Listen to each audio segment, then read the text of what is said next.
আমেৰিকাৰ নতুন বাণিজ্য নীতিয়ে তোলপা লগাইছে সমগ্ৰ বিশ্বৰ অৰ্থনীতিত।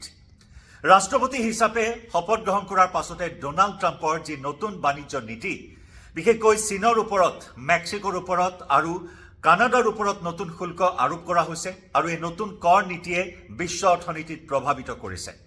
কানাডা আৰু মেক্সিকোৰ ওপৰত 25% শুল্ক আৰু চীনৰ সামগ্ৰীৰ ওপৰত 10% শুল্ক আৰোপ কৰাৰ লগে লগে এতিয়া বিশ্ব অৰ্থনীতি প্ৰভাৱিত হৈছে আৰু তাৰ প্ৰত্যক্ষ প্ৰভাৱ পৰিছে ভাৰতীয় অৰ্থনীতিত। আৰু সৰ্বকালৰ অভিলেখ ভংগ কৰি ভাৰতৰ টকাৰ মূল্যমান হ্ৰাস পাইছে।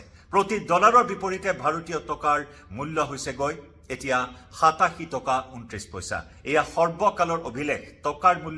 টকাৰ মূল্যমানৰ পতন, আৰু এই পতন এতিয়া সমগ্ৰ দেশতে প্ৰভাৱিত কৰা পৰিলক্ষিত হৈছে। ভাৰতৰ বাণিজ্যত আজি সোমবাৰৰ দিনটোত পুৱাৰ ভাগতে ইয়াৰ প্ৰভাৱ পৰা পৰিলক্ষিত হ'ল, য'ত প্ৰতি ডলাৰৰ বিপৰীতে টকাৰ মূল্যমান হৈছে গৈ 87 টকা 29 পইচা।